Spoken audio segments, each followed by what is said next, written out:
तेज रफ्तार से गुजर रही हो और आप खिड़की या फिर दरवाजे के पास बैठे हों और अचानक आपके हाथ से कोई सामान गायब हो जाए, आप सोचेंगे कि क्या हुआ। फिर कुछ देर बाद आपको ये पता चलेगा कि आप तो ट्रेन से भी तेज रफ्तार से वारदात को अंजाम देने वाले गैंग का शिकार हो गए।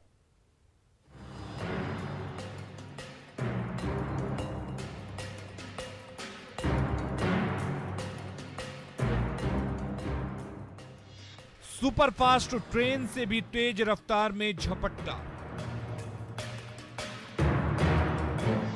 ट्रेन के गेट पर बैठने वाले बनते हैं शिकार।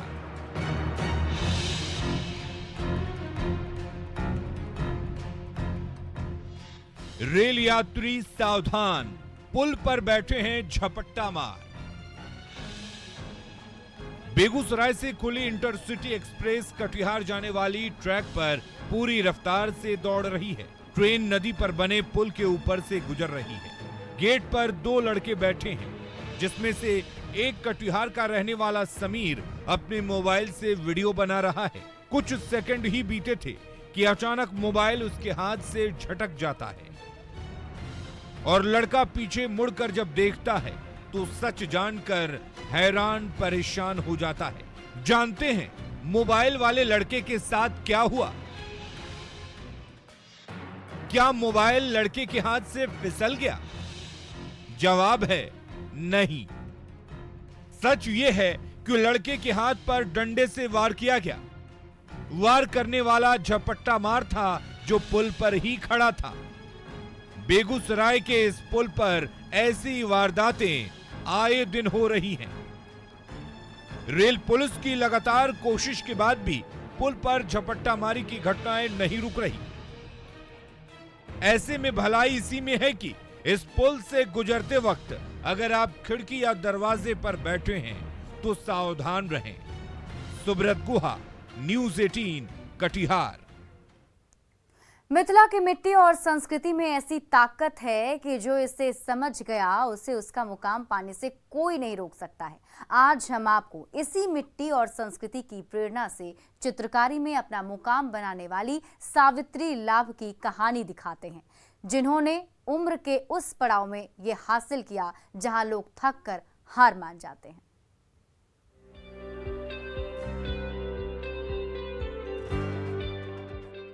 नवरात्र की 9 देवियां, अर्धनारीश्वर, मीन अवतार, राधा कृष्ण, भुवन भास्कर और सीता जन्म से लेकर राम सीता वनवास की कहानियां आंखों के सामने जीवंत हो जाती हैं। जब आप सावित्री लाभ की बनाई मिथिला पेंटिंग्स को देखेंगे, दिल्ली के इंडिया हेरिटेज सेंटर में सावित्री लाभ की बनाई पेंटिंग्स की प्रदर्शनी लगी, जहां सीता के असंख्य प्रतिबिंब थीम पर भद्रा सिन्हा और गायत्री शर्मा ने विशेष भरतनाट्यम नृत्य की प्रस्तुति दी।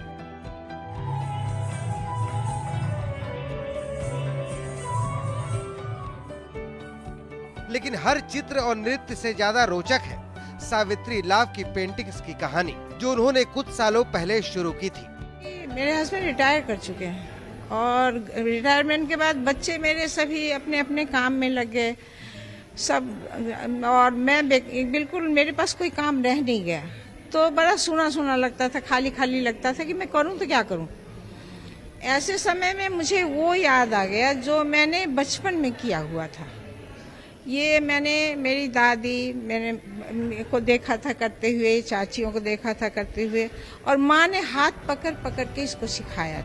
माँ की सिखाई पेंटिंग्स ने एक रास्ता दिखाया तो मिथिला की बेटी सीता के जीवन चरित्र ने आगे की राह दिखाई, और सावित्री लाभ ने सीता के स्वयंवर, शादी और वनवास से जुड़ी हर कहानी को अपनी पेंटिंग में उतार डाला, और फिर आगे का काम बेटे बेटियों और पोते पोतियों ने कर दिया। जब ये पेंटिंग्स बहुत ज्यादा हो गए तो ध्यान गया मेरे बच्चों का, मेरे ग्रैंड डॉटर्स, मेरे ग्रैंडसन।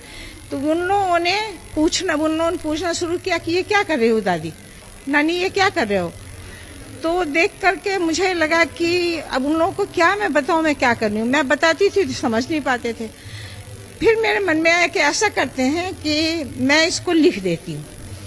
फिर मैंने लिखना शुरू किया और मैंने काफी कुछ लिखा। फिर मुझे लगा कि लिखने से भी सिर्फ पढ़कर ही समझ नहीं आएगा, फिर उस लिख करके उस थीम को लेकर के मैंने बनाना शुरू किया। सावित्री लाभ अब अपनी पेंटिंग्स में छुपी कहानियों पर किताब भी लिख रही हैं, जो मां की मिथिला और मिथिला की अनेक स्मृतियों का चित्रण नाम से प्रकाशित होगी। न्यूज़ 18 के लिए दिल्ली से अमितेश कुमार की रिपोर्ट।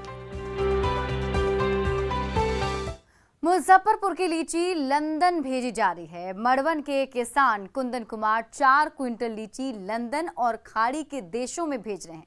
मुजफ्फरपुर की शाही लीची प्रसिद्ध है और हर जगह इसकी मांग है। इस बार फसल अच्छी हुई है और कोरोना संकट खत्म होने से फसल को दूसरी जगह भेजा जा रहा है। किसानों का कहना है कि अगर रेल और हवाई सुविधा मुहैया कराई जाए तो लीची का निर्यात बढ़ सकता है।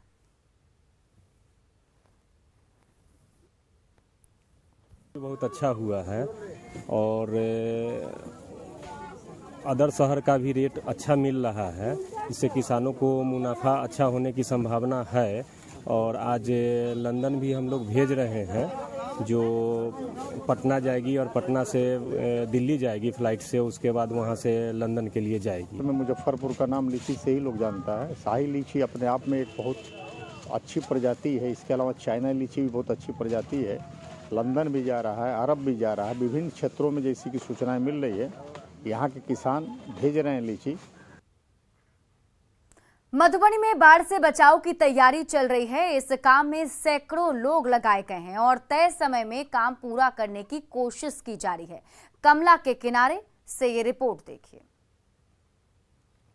मधुबनी जिले में बाढ़ पूर्व तैयारियां जोर शोर से चल रही हैं और यहाँ मैं अभी कमला नदी के किनारे झंझारपुर में हूँ और यहाँ की एक ऐसी तस्वीर दिखा रहा हूँ कि यहाँ नदी किनारे लगभग सैकड़ों की संख्या में जो कामगार हैं, वो दिन रात कैसे शहर को बाढ़ से बचाने के लिए कैसे यहाँ दिन रात तैनात हैं और यहाँ अपनी ड्यूटी कर रहे हैं। और इनकी मेहनत की बदौलत ही जो हमारा शहर है या जो रिहायशी बस्तियाँ हैं वो बाढ़ के प्रकोप से बचती है। और ये यहाँ अभी झंझारपुर में ये पिपरा घाट का ये साइट है। यहाँ बताया जा रहा है कि विभाग जल संसाधन विभाग के द्वारा इन लोगों से जो यहाँ मतलब ये बाढ़ से बचाव का जो काम करवाया जा रहा है। बताया जा रहा है कि इस साइट पे लगभग 100 के आसपास हैं कामगार। श्रम्स जितने भी हमारे लेबर्स हैं, ये लोग जो है, इन लोगों का पूरा कंट्रीब्यूशन है। फ्लड फाइटिंग के दौरान भी जो है हम लोग इन्हीं लोगों पे डिपेंडेंट रहते हैं, इससे सुरक्षित रखते हैं ये लोग तटबंध पे। और अभी बाढ़ पूर्व जो भी तैयारियाँ हो रहा है वो इन लोगों के बदौलत हो रहा है। अब देख सकते हैं कि यहाँ नदी के किनारे यहाँ जो ये टेंट लगा हुआ है और इसमें ही ये दिन रात यहाँ रहते हैं। और बताया जा रहा है कि 3 शिफ्ट में यहाँ ये जो काम चलता है इनका। और यहाँ जो बांध के मजबूतीकरण के लिए जो दिन रात यहाँ ये लोग लगे हुए हैं, ताकि आसपास का जो इलाका है वो जो हेवी बारिश के समय में भी बांध सुरक्षित रहे और किसी भी मतलब तरह का कोई ऐसा अनहोनी ना हो, ये कोशिश इनकी होती है। और ये यहाँ दिन रात डटे हुए हैं। कह सकते हैं कि जैसे बॉर्डर पर, जैसे सरहद पर जवान तैनात हैं, मुस्तैद हैं, तो हम लोग यहाँ देश के अंदर चैन से हैं। और यही कुछ ऐसा ही यहाँ नदियों के किनारे जो तटबंध पर बरसात के मौसम में ये कामगार यहाँ मुस्तैद हैं, जिस वजह से यहाँ जो हमारा रिहायशी इलाका है या जो शहर है वो बाढ़ के प्रकोप से बचा हुआ है। अमित रंजन, न्यूज़ 18 मधुबनी। और फिलहाल